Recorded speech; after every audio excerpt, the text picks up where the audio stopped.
Hello and welcome to this session. Set smart 30k plus money goals. Saving does not happen by chance. You must absolutely plan for it. You need to set a financial goal, make a budget, and then work hard to stick to it to achieve it. From day one in Qatar, I told myself I'd save €100,000. I don't even know where I plucked that figure from. It just seemed like a nice round number.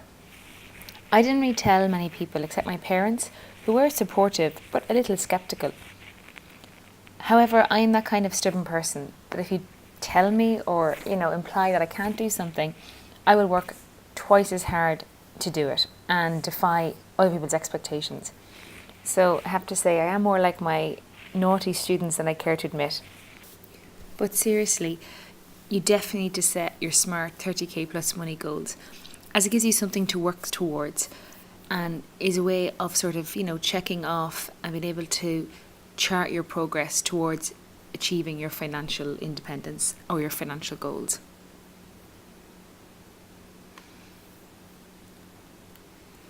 So you might think to yourself, I already have my vision board.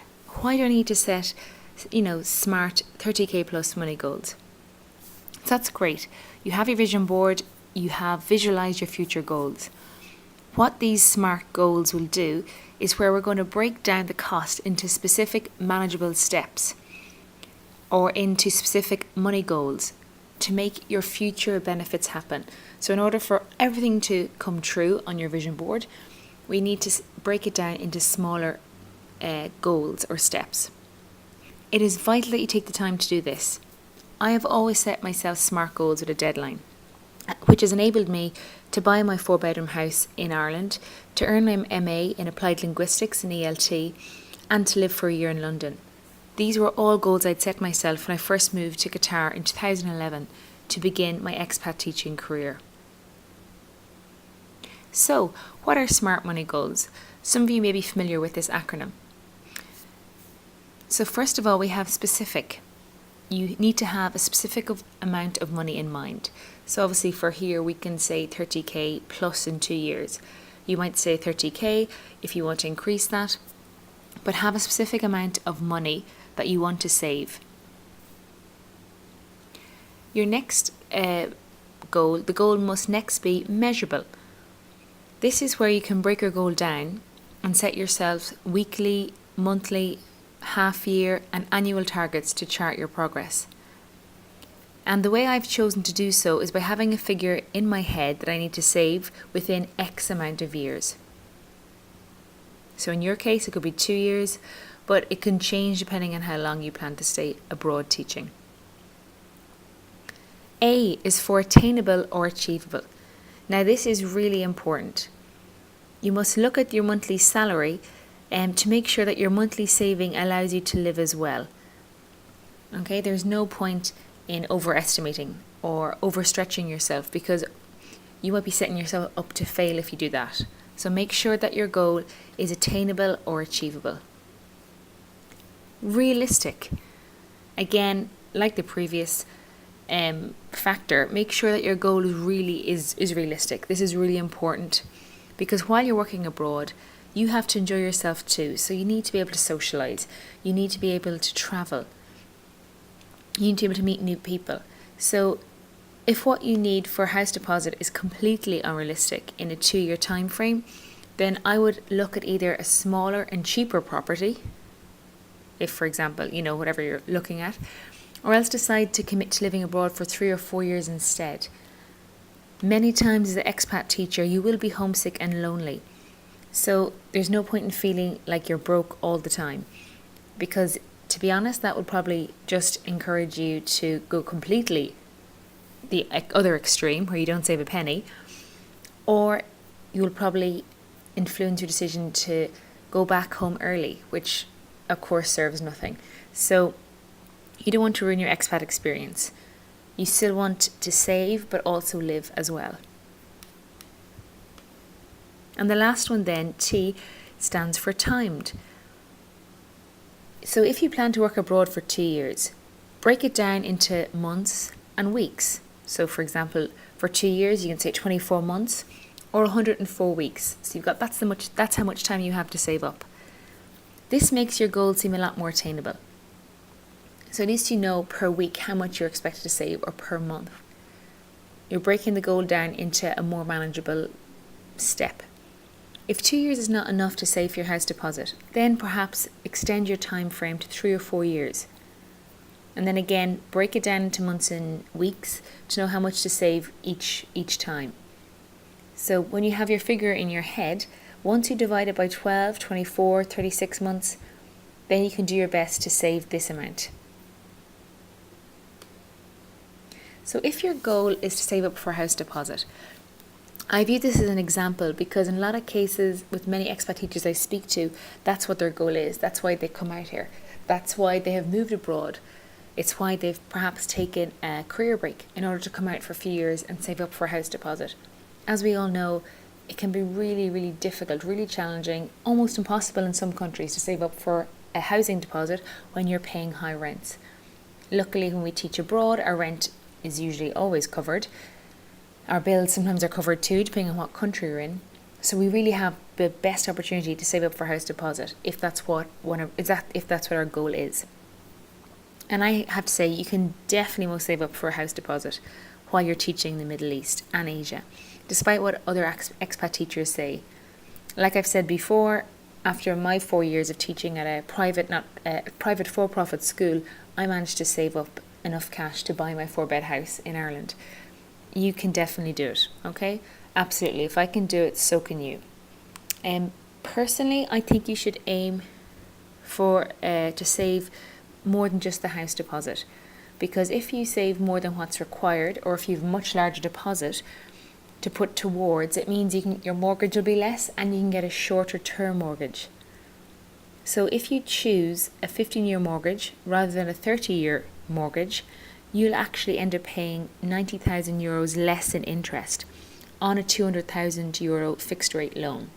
Yes, that is €90,000 saving, almost €100,000 that you will save just by saving more while teaching abroad, which will allow you to secure a 15-year mortgage rather than a 30-year. And also, saving more of the house price while you are abroad means that when you eventually return to teach in your home country, your smaller salary won't be consumed with huge mortgage repayments. What does that mean for you? A lot less stress, a lot less financial pressure. It also means that you'll have more freed up cash. You'll be able to go on holidays. Imagine in the future you might have, people depending on you, family. You could change to a lesser paid job if you wanted to change career. You could go part-time if you wish to. You could take mini retirements. I think of all these things you could do if your mortgage repayments were much less than the average mortgage repayments of a teacher who has taken a 30-year mortgage. So coming up now are a few steps that I have followed to help me save up for my house deposit. First of all, you need to have a specific ideal place in mind. So, is it going to be a house or an apartment? Personally, I prefer a house because where I live in Ireland, if you have an apartment, you need to pay annual management fees that can increase each year. Also, if you have a house with multiple bedrooms, when you eventually come back to live in your house in the future, you may be able to rent out a room to lodgers, and you may not have that sort of opportunity with an apartment. Is the place you want, is it for you to live in eventually? Is it a holiday home? Or is it just to rent out as an investment? All these factors may affect the size and location of where you buy, and whether or not you want a property that requires renovation.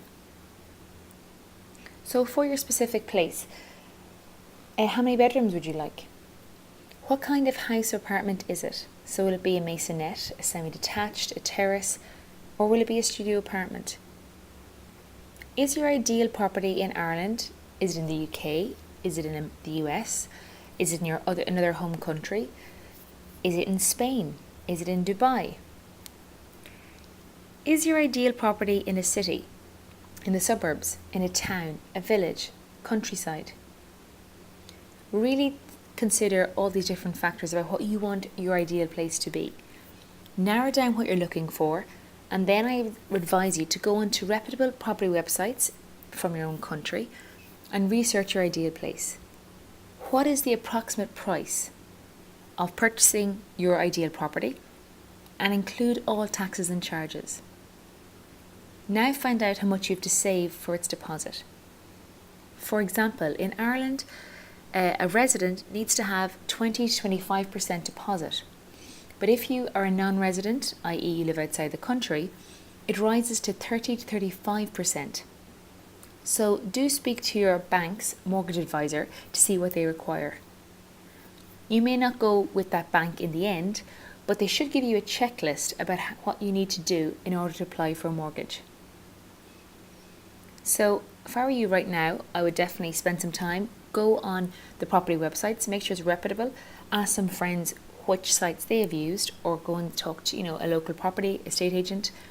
I want you to calculate 35% of the total property price of your specific ideal place, and also include taxes and charges, and that should give you your financial goal. So you should have something concrete, an approximate concrete financial goal in mind, a specific amount.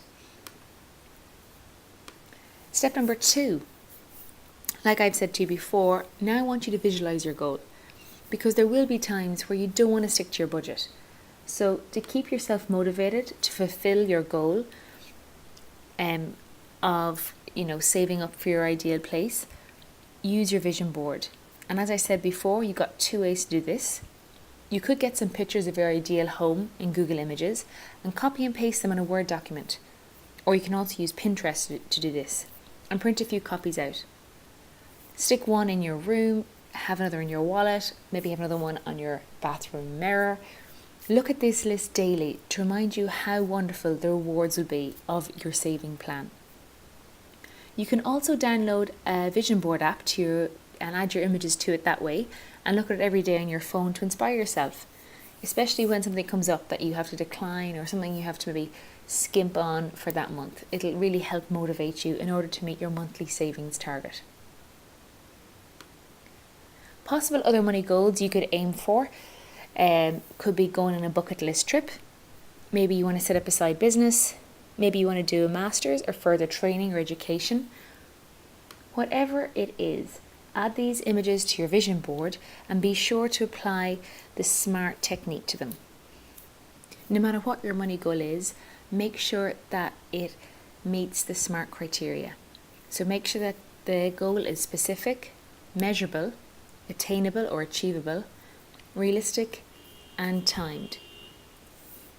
And by applying this technique, by making sure it meets this criteria, you really are boosting your chances 100-fold of completely achieving and hopefully surpassing your 30k money goals.